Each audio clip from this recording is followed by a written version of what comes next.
नमस्कार, मैं हूं प्रियंका संभव। आप देख रहे हैं हेलो मनी 9, जहां हम पर्सनल फाइनेंस की आपकी सारी उलझन को दूर करते हैं। मंगलवार का दिन होता है जब हम इंश्योरेंस की बात करते हैं और आज हम समझने वाले हैं कि जब आप हॉस्पिटलाइज होते हैं और बीमा कंपनी के पास कैशलेस क्लेम करने जाते हैं तो क्या क्या दिक्कतें आपको आती हैं और क्या इन दिक्कतों को कम किया जा सकता है, क्योंकि अब बीमा रेगुलेटर IRDAI भी कह रहा है कि वो इस तरह की कोशिश में जुटी हुई है कि लोगों को कैशलेस क्लेम पूरा का पूरा मिले। अभी क्या होता है, जब पॉलिसी होल्डर अस्पताल में जाता है तो डॉक्टर और हॉस्पिटल एडमिनिस्ट्रेशन सबसे पहले पूछते हैं कि आपके पास बीमा कौन सा है, सम इंश्योर्ड कितना है, और उसके हिसाब से आपका बिल बनाया जाता है। और ये बिल लेकर जब आप बीमा कंपनी के पास पहुंचते हैं तो बीमा कंपनी उसमें कई सारे मीन मेक निकाल करके आपके पैसे काट करके आपको देती है, आधा दे देती है, कुछ आपको अपनी जेब से देना पड़ता है। तो क्या इस सिचुएशन से आप कैसे निपटे, आज इसी पर मैं हेलो मनी 9 में फोकस करने वाली हूं। और आपके तमाम सवालों का जवाब देने के लिए मेरे साथ जुड़ रहे हैं खास मेहमान भी। मेरे साथ हैं डॉक्टर मुकेश जिंदल। स्वागत है सर आपका। CFP हैं और पार्टनर है अल्फा कैपिटल के। सो डॉक्टर जिंदल से आज हम बात करेंगे इसी पर। अगर आपके भी कुछ सवाल हैं जो आप डायरेक्टली डॉक्टर जिंदल से पूछना चाहते हैं तो आप ऐसे अपने सवाल भेज सकते हैं। आप हमें व्हाट्सएप कर सकते हैं 9311211874 पर, या फिर आप हमें ईमेल कीजिए money9query@tv9.com पर। इसके अलावा इस लाइव कॉन्वर्सेशन में अगर आप हमारे साथ जुड़े हुए हैं तो प्लीज हमारा जो ये टॉप चैट का विंडो आप अपनी स्क्रीन के राइट हैंड साइड पर देखेंगे, वहां पर आप अपने सवाल भेज सकते हैं और आप अपने सवाल को जितने क्लियरली पुट अप करेंगे, जितनी जानकारी आप दे पाएंगे, कहाँ दिक्कत आ रही है वो बता पाएंगे, उतने क्लैरिटी से हमारे एक्सपर्ट उस सवाल को समझ भी पाएंगे। चलिए let's welcome doctor Mukesh Jindal once again. Sir, insurance regulator ने अभी हालिया एक रिपोर्ट में कहा है कि फिलहाल कैशलेस क्लेम की प्रक्रिया बहुत लंबी है। कंपनियां कई चार्जेस के नाम पर क्लेम में 10% या इससे ज्यादा की कटौती भी कर देती है।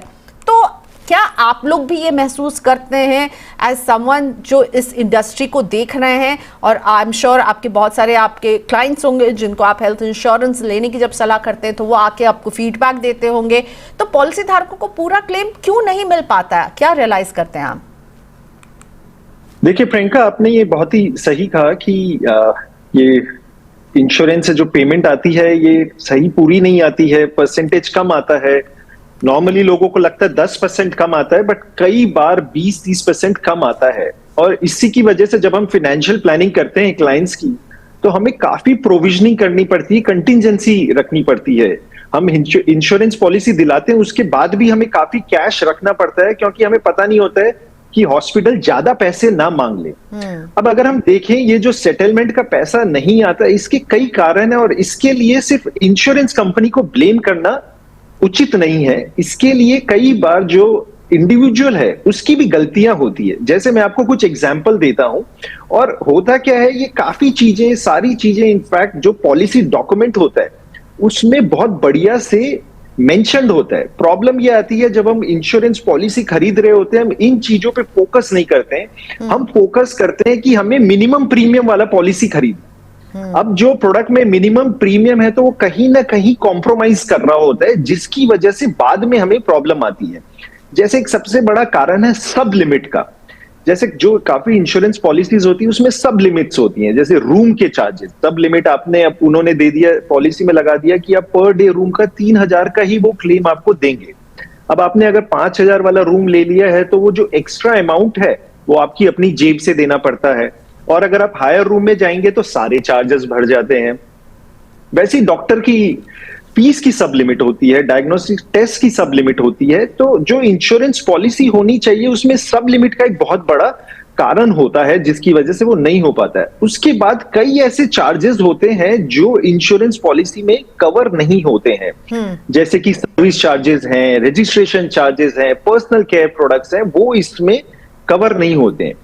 तीसरी ये होती है, एक चीज होती है जो कि प्री एग्जिस्टिंग डिजीज।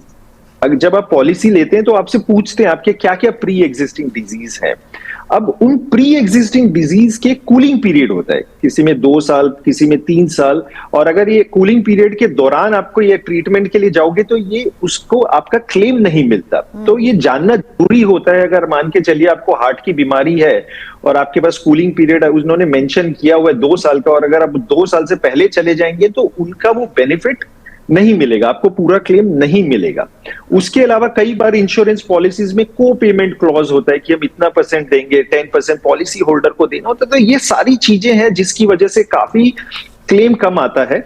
तो अगर पॉलिसी, तो मैं देख रही हूँ आपने 4 फैक्टर्स यहाँ पर पॉइंट आउट किया है। पहला कि सब लिमिट, इसमें क्या होगा कि आपको एक हद तक ही वो पेमेंट जो है मिलेगी, इसीलिए कंपनी रोक देगी कि देखिए यही लिमिट थी, अब आपको नहीं मिलेगा। दूसरा, कुछ चार्जेस हैं स्पेसिफिक, रजिस्ट्रेशन चार्जेस हो गए, सर्विस चार्जेस हो गए।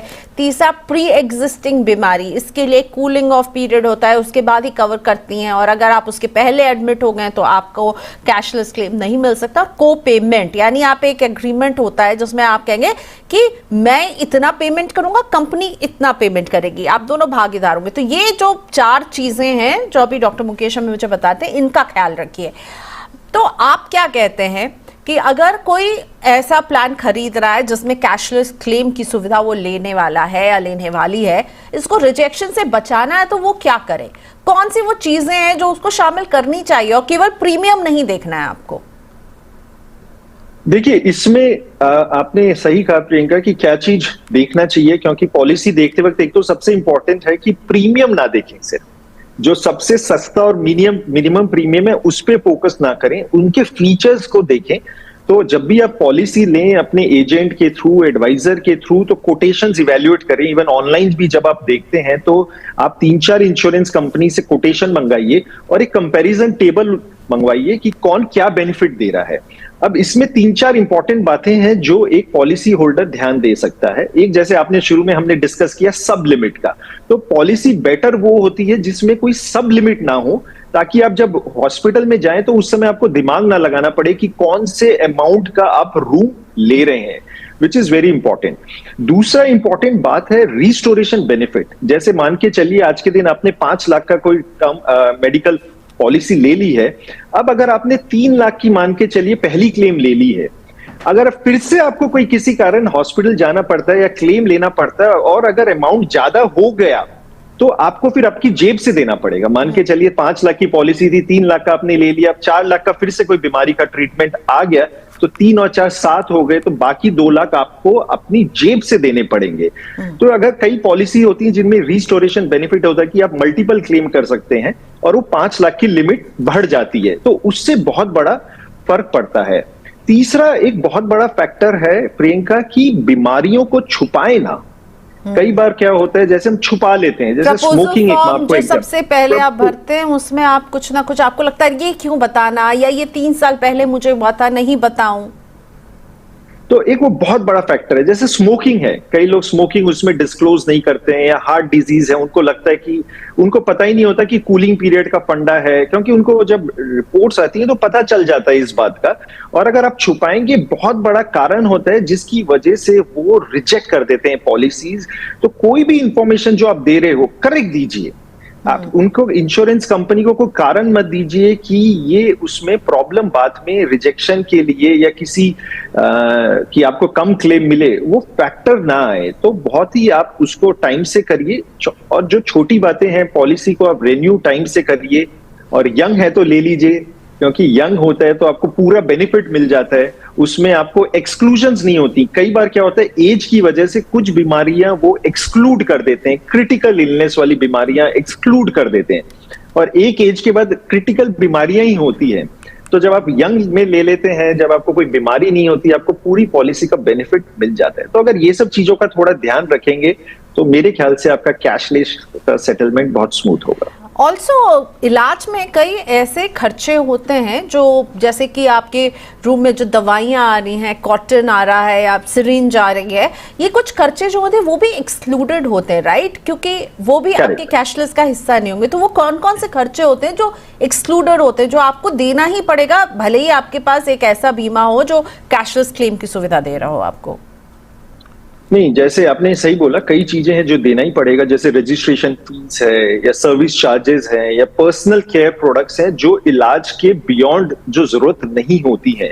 तो ये सब जो चीजें हैं ये बहुत इंपॉर्टेंट है। एक बात प्रियंका मैं ऐड करना चाहूंगा, कई बार कैशलेस के लिए जो नेटवर्क ऑफ हॉस्पिटल्स, आप जिस हॉस्पिटल में ट्रीटमेंट के लिए जा रहे हैं, ये देखना बहुत जरूरी है कि वो हॉस्पिटल आपकी इंश्योरेंस कंपनी के साथ रजिस्टर्ड है या नहीं कैशलेस सेटलमेंट के लिए, ये बहुत बड़ा फैक्टर होता है। जब आप पॉलिसी ले, देखिए आपके घर के आसपास कौन से हॉस्पिटल्स हैं जो उस पॉलिसी में कवर हो रहे हैं और जहां पे कैशलेस फैसिलिटी है, क्योंकि कई हॉस्पिटल ऐसे होते हैं जहां कैशलेस फैसिलिटी नहीं होती है, जिनका टाई अप आपकी इंश्योरेंस कंपनी के साथ नहीं होता, तो वो भी एक बहुत बड़ा फैक्टर होता है।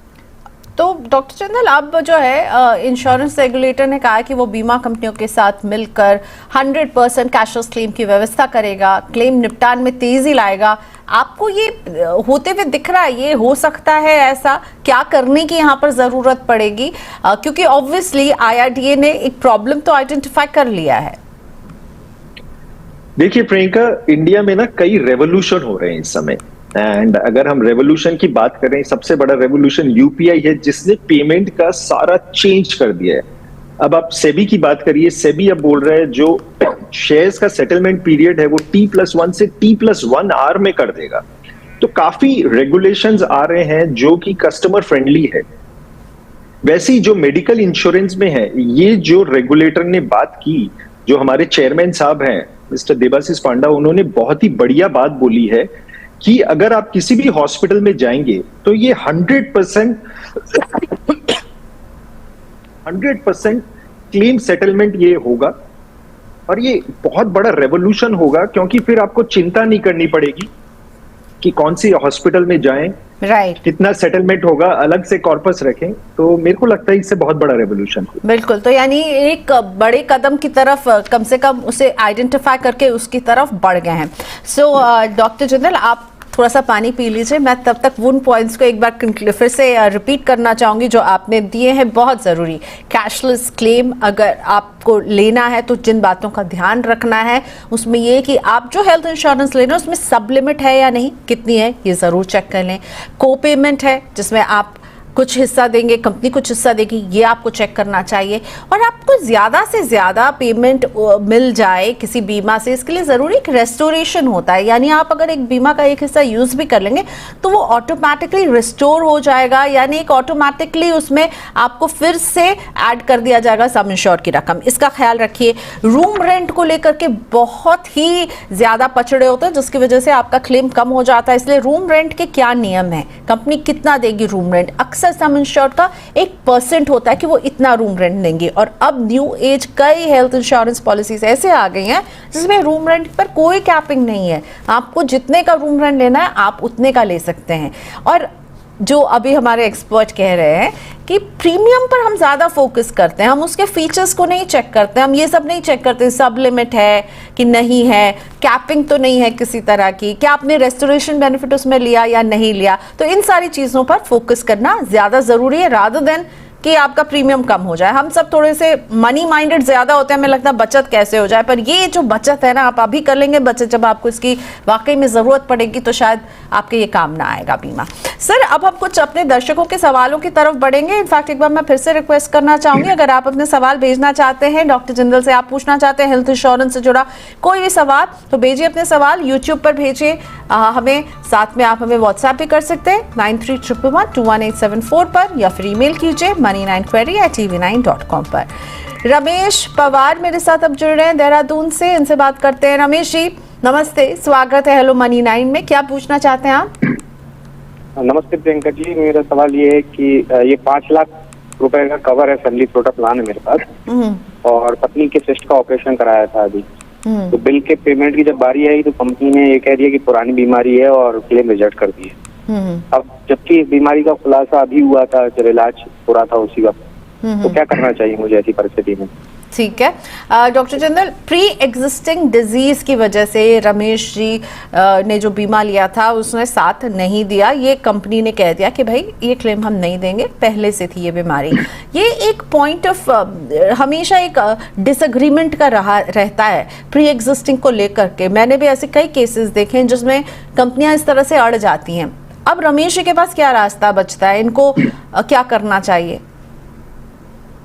देखिए प्रियंका, ये जो क्लेम रिजेक्शन का है प्रॉब्लम, ये बहुत ही कॉमन प्रॉब्लम है, एंड काफी लोग इससे परेशान रहते हैं, क्योंकि आजकल हॉस्पिटल के बिल्स काफी ज्यादा हो जाते हैं, और अगर लोगों ने प्रोविजनिंग नहीं की होती है तो कई बार लोन लेके भी लोग हॉस्पिटल के बिल्स दे रहे होते हैं, डिस्पाइट इंश्योरेंस पॉलिसी ली हुई है उसके बाद भी पैसा नहीं मिलता तो बहुत बड़ी प्रॉब्लम है।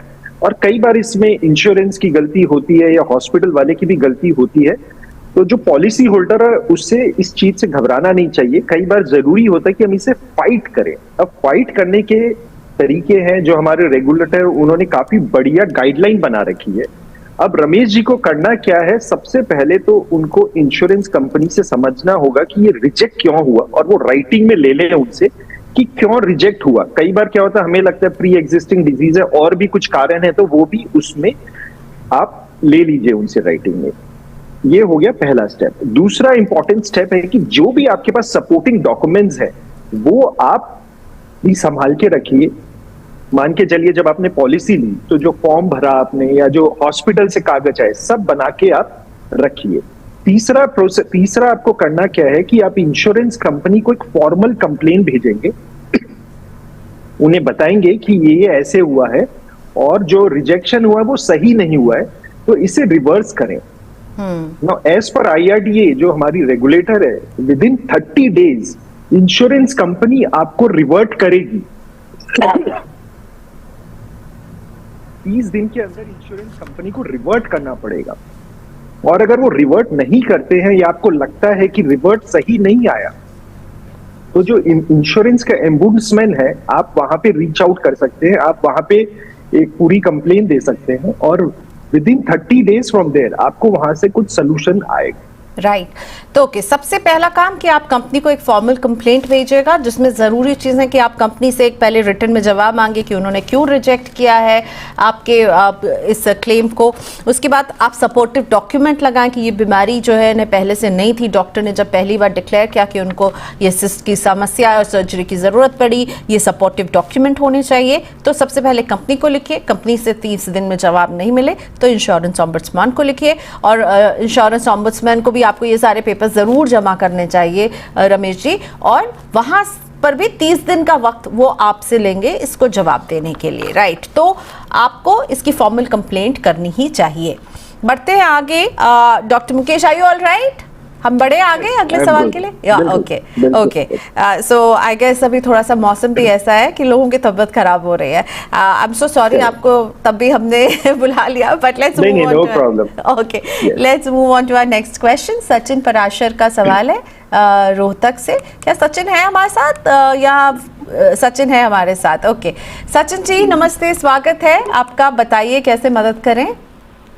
जी, मेरे माता पिता 60 साल के हो गए हैं। पिताजी रिटायरमेंट होने के बाद उनके पास कोई बीमा कवर नहीं है, तो इसके लिए बीमा कवर लेना है, तो कैसे और कहाँ से मिल सकता है और फिर कवर लेना कितना चाहिए? ओके, तो 60 साल उनकी उम्र आप हमको बता रहे हैं, राइट? ठीक है, तो 60 एंड अबव के जो लोग हैं उनके लिए अगर हेल्थ कवर लेना है तो कैसे लिया जाए, कितने का कवर लिया जाए, एक थोड़ा सा आइडिया यहाँ पर सचिन को अगर आप दे सकें। देखिए सचिन जी, पहली बात तो बहुत अच्छा कर रहे हैं आप, अपने पेरेंट्स के लिए इंश्योरेंस पॉलिसी ले रहे हैं, क्योंकि उस एज में सीनियर सिटीजन्स के लिए काफी रिस्क बढ़ जाता है बीमारी का और खर्चा बहुत बड़ा भी हो सकता है। अनफॉर्चुनेटली आप थोड़ी लेट ले रहे हैं, क्योंकि प्रीमियम जब आप ओल्ड एज में लेते हैं तो ज्यादा आता है, बट हैविंग सेड दैट ले रहे हैं वो इंपॉर्टेंट है। कोई फर्क नहीं पड़ता, आप सीनियर सिटीजन है तब भी इंश्योरेंस पॉलिसी लीजिए। अब देखिए, जब आप इंश्योरेंस पॉलिसी लेंगे एंड क्योंकि आपके माता पिता है तो आप फैमिली फ्लोटर ले सकते हैं। फैमिली फ्लोटर के एडवांटेज ये होते हैं कि दोनों कवर हो जाते हैं, प्रीमियम कम होता है। जो फर्स्ट होल्डर होता है, जो आपके फादर होंगे, उनका पूरा प्रीमियम लिया जाएगा और जो मदर होंगी, माता होंगी, उनकी 50% ऑफ द प्रीमियम लेंगे। तो अगर आप सेपरेट अगर पॉलिसी लेते हैं फादर या मदर की और अगर प्रीमियम डबल होता है तो फैमिली फ्लोटर में वो घट के 1.5 गुना हो जाता है, तो काफी उसमें बेनिफिट होता है। अब इसका तरीका क्या होगा कि आप किसी इंश्योरेंस एजेंट या ऑनलाइन जाएं और कोटेशंस देखें कि क्या इसमें कवरेज है, कितना कोटेशन, कौन सी सर्विस प्रोवाइडर है, क्या आपका एडवाइजर रिकमेंड कर रहा है, किसमें बेनिफिट है, किसका प्रीमियम कम है, फिर उसमें आप सेलेक्ट करें। नॉर्मली अब सवाल सबसे बड़ा आपके दिमाग में खड़ा होगा कि कितने अमाउंट का हम प्रीमियम हमें सम इंश्योरेंस लेना चाहिए। देखिए, इसमें काफी थंब रूल लगते हैं, कई रिकमेंडेशन होती है कि जो आपकी एनुअल इनकम है उसका 50% आप ले लीजिए, है ना, मान के चलिए आपके पास अगर 20 साल की एनुअल इनकम तो आप 10 लाख का ले लीजिए, अगर 5 लाख की तो 2.5 लाख का ले लीजिए। पर मेरे को लगता है कि जिस तरीके से महंगाई मेडिकल लाइन में ज्यादा है, नॉर्मली इन्फ्लेशन मेडिकल में 10% होता है, नॉर्मल इन्फ्लेशन 6% रहता है, मेडिकल में 10% से ज्यादा रहता है, तो एटलीस्ट 5 लाख का आप इंश्योरेंस लगभग आपको लेना चाहिए। मेरे पास डेटा नहीं है, बट अगर अप्रॉक्स में मान के चलूं 5 लाख का इंश्योरेंस फैमिली फ्लोटर लेंगे, लगभग 40,000 की आपकी कॉस्टिंग आनी पड़ेगी। एक बात सचिन मैं आपको इंपॉर्टेंट बताना चाहूंगा, जो प्रीमियम होता है वो सबसे ज्यादा फर्स्ट 3 लाख में होता है। ओके। क्योंकि probability of claim is highest up to 3 lakh. आपकी कोई बीमारी होगी, आप इंश्योरेंस कंपनी ये मान के चलती है विद इन 3 लाख होगा, तो प्रीमियम सबसे ज्यादा हो जाता है। उसके बाद जो इंक्रीमेंटल आप कवरेज लेंगे प्रीमियम नहीं बढ़ता। जैसे मैं एक एग्जांपल के तौर पे देता हूं, जैसे मैंने बोला फैमिली फ्लोटर लेंगे 5 लाख का आपको 40,000 का पड़ेगा, आप 10 लाख का यही फैमिली फ्लोटर लेंगे आपको 51,000 का पड़ेगा, और यही 25 लाख का लेंगे तो 68,000 का होगा। तो हो क्या रहा, आप देखिए 20 लाख का कवरेज हो गया, प्रीमियम थोड़ा सा बढ़ा। मेरे को ये नहीं पता आपकी इनकम क्या है, कितना प्रीमियम आपके लिए कंफर्टेबल है, आप अपने कंफर्ट के हिसाब से लीजिए जो आपको लगता है कि सही कवरेज रहेगा। ओके, सो मिनिमम जो है 5 लाख का तो होना ही चाहिए, और इसके ऊपर आपकी अफोर्डेबिलिटी क्या है, आपकी ओवरऑल फाइनेंशियल प्लानिंग में आप कितना एलोकेट खर्च कर सकते हैं प्रीमियम की तरफ, उस पर निर्भर करेगा। पर एक और बात जो यहाँ पर हमारे एक्सपर्ट ने कही, विच इज़ वेरी इंपॉर्टेंट, वो बार बार कह रहे हैं कि आप एक फ्लोटर प्लान लीजिएगा जिसमें आपकी फादर मदर दोनों कवर हो जाएंगे, which is a good thing. दोनों को एक ही प्लान के जरिए कवरेज मिल जाएगी, और जब 2 लोग कवर हो रहे हैं तो उसका सम एश्योर्ड ऐसे ही रखेगा कि दोनों को ही उसका फायदा मिल सके। अनिल सचदेवा का सवाल लेते हैं। अनिल जी बता रहे हैं कि ये कपड़ों का इनका एक शोरूम है और इनकी फैमिली में पत्नी है, 2 बच्चे हैं, अभी तक कोई हेल्थ कवर इन्होंने नहीं लिया है। कवर का कैलकुलेशन कैसे करूं, मुझे कितनी राशि का कवर लेना चाहिए? I think doctor Jindal, this is the most asked question कि मुझे कितनी राशि का कवर लेना चाहिए, और आप अभी कह भी रहे थे बहुत सारे थंब रूल हैं, सो प्लीज हेल्प कीजिए कि कैसे इस डिसीजन पर पहुंचे कि कितना कवर आइडियल है, क्योंकि मुझे तो लगता है ये बहुत डिफिकल्ट क्वेश्चन लगता है, क्योंकि सभी की नीड अलग होती है। और अनिल जी की उम्र 38 है, छोटा परिवार है, वाइफ और 2 बच्चे। सबसे पहले तो मैं अनिल जी को बधाई देना चाहूंगा, क्योंकि इनकी एज सही है, अभी कोई बीमारियां मेरे ख्याल से परिवार में नहीं होंगी, और यंग है, तो इस समय अगर आप इंश्योरेंस पॉलिसी लेंगे तो प्रीमियम भी बहुत ज्यादा नहीं आएगा। ये बहुत सही एज है और पूरा परिवार को कवर करे। इनके लिए जैसे मैं सजेस्ट करूंगा, एक तो फैमिली फ्लोटर लें जिसमें हस्बैंड वाइफ और दोनों बच्चे कवर हो जाएं, एंड प्रीमियम ज्यादा नहीं आना चाहिए। और फैमिली फ्लोटर में जैसे मैंने आपको बताया कि एडवांटेज ये होता है कि प्रीमियम काफी गिर जाता है, रादर देन आप इंश्योरेंस पॉलिसी लीजिए, क्योंकि जब हम क्लाइंट से मिलते हैं हम देखते हैं कि वो बच्चों की अलग ले रहे होते हैं, पेरेंट्स की अलग ले रहे होते हैं, तो क्लब करके लेंगे तो बहुत बढ़िया होगा। और तरीका ये होता है कि आप कंपेयर करें, पॉलिसी लेने से पहले किसी भी लोकल एडवाइजर को आप कांटेक्ट करिए, उन्हें बोलिए कि प्रपोजल लाके दे, और एक कंपनी का प्रपोजल लाके नहीं दे, 3-4 कंपनी का प्रपोजल लाके दे, और एक टेबल बना के लाए, सिंपल टेबल की बॉस ये इन्हीं कंपनी की इंश्योरेंस पॉलिसीज हैं, ये कवरेज है, क्या प्रीमियम है, जिसमें आप सिंपल एनालिसिस कर सकते हैं। इस समय ये ऑनलाइन में भी काफी कंपनीज हैं जो ये देती हैं, वहां भी जाके आप इवेल्युएट कर सकते हैं। और कोशिश करिए सिर्फ प्रीमियम पे फोकस ना करें, कोशिश करिए कि ज्यादा से ज्यादा फीचर्स लें। अब जैसे प्रियंका आपने बताया कि सबसे टफ सवाल इसमें होता है कितना सम एश्योर्ड लेना चाहिए, बहुत ही टफ क्वेश्चन है। और मेरे ख्याल से तो सबसे इंपॉर्टेंट बात है कि आज की तारीख में 5 लाख तो आपको लेना ही चाहिए, ये तो बेयर मिनिमम है, इसमें तो सोचना ही नहीं चाहिए। इसके ऊपर अफोर्डेबिलिटी का बहुत बड़ा फैक्टर आ जाता है, क्योंकि जो आप उसके बढ़ाएंगे प्रीमियम बढ़ेगा। बट मैं ये भी बोलना चाहूंगा प्रीमियम बहुत ज्यादा नहीं बढ़ता है। आप ये मत सोचिए कि 50 लाख का अगर आप सम एश्योर्ड लेंगे तो आपका प्रीमियम 10 गुना हो जाएगा। कई बार लोग कोटेशंस नहीं मंगाते हैं, तो जो कोटेशन आप देख रहे हैं सिर्फ 5 लाख का ना देखें, आप 10 लाख, 25 लाख, 50 लाख का भी कंपैरिजन करें। और एक बहुत बढ़िया थंब रूल है, ये जो थंब रूल्स होते हैं प्रियंका, ये इंटेलिजेंट लोगों ने बनाए होते हैं और इनको फॉलो करने में कोई हर्जा नहीं है। बहुत बढ़िया थंब रूल है कि जो आपका साल की इनकम है उसकी 50% आप डेफिनेटली देख सकते हैं।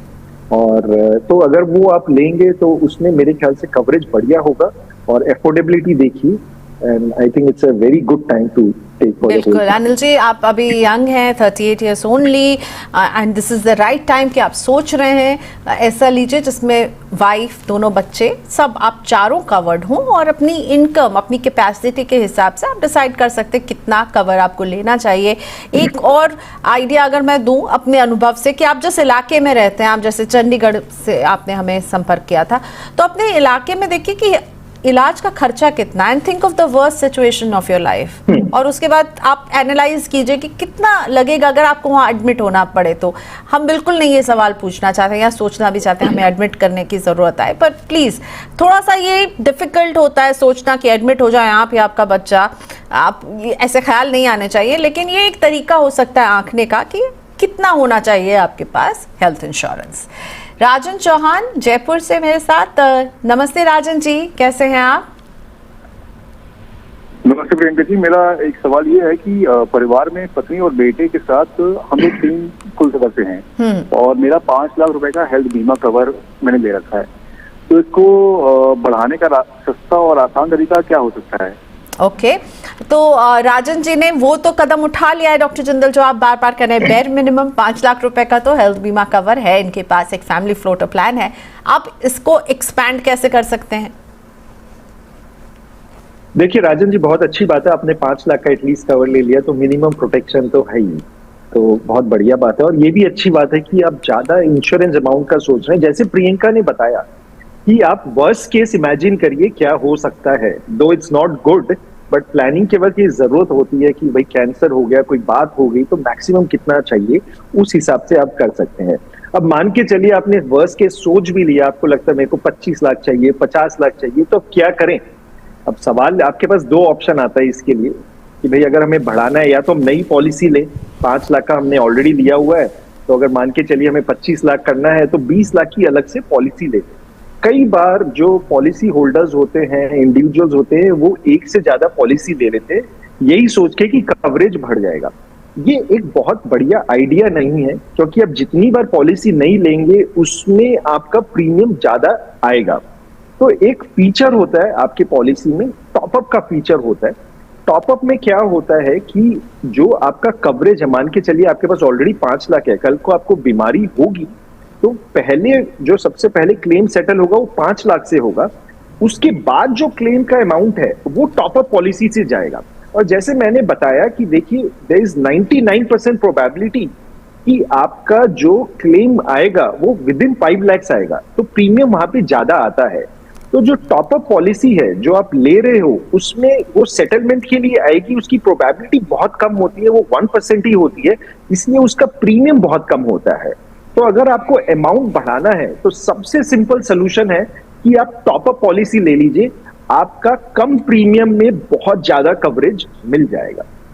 ओके, सो टॉपअप लेकर के आप अपने प्रीमियम बहुत कम देते हुए अपने सम इंश्योर्ड को बढ़ा पाएंगे। So top up is a good idea.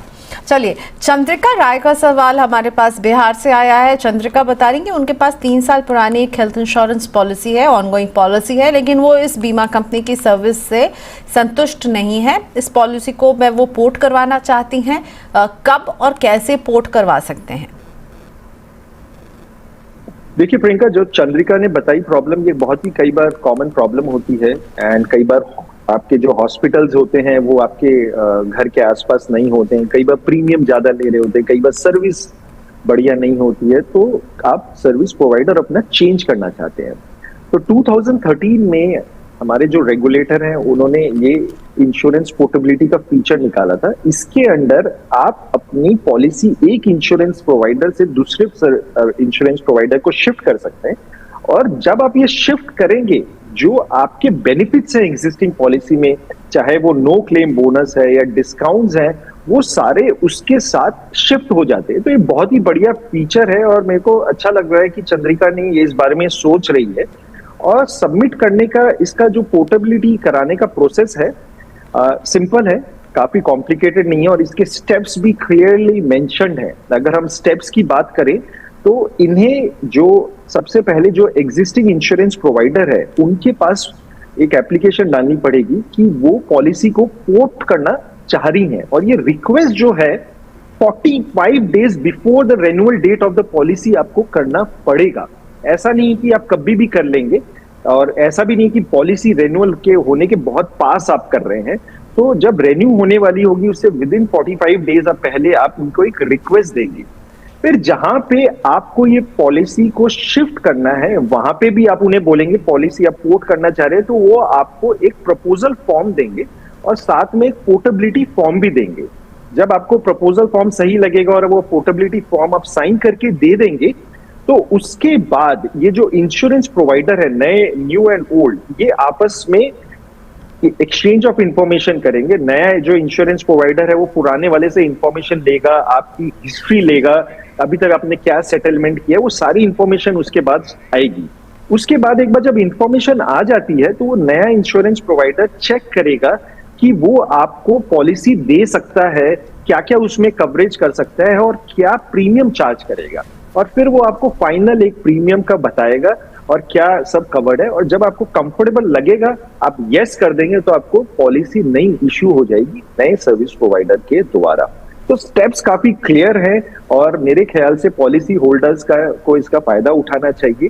जैसे मोबाइल आप पोर्ट कर सकते हैं, वैसे ही आज के दिन इंश्योरेंस पॉलिसी भी पोर्ट कर सकते हैं। Right, thank you so much आज की बातचीत के लिए doctor Jindal. Please take care of your health. आज आपने वक्त निकाला मनी 9 के लिए, शुक्रिया। Thank you. आज के शो को यहीं पर वाइंड अप करते हैं। जो लोग हमारे साथ जुड़े हुए थे, आपका भी धन्यवाद हमारे साथ जुड़ने के लिए। आज के लिए इतना ही। और पर्सनल फाइनेंस से जुड़ी खबरों को अगर आप पढ़ना चाहते हैं, अप टू डेट रहना चाहते हैं, तो money9.com ये हमारी वेबसाइट, जहाँ जाइए और पर्सनल फाइनेंस से जुड़ी खबरों को 7 भाषाओं में आप पढ़ सकते हैं।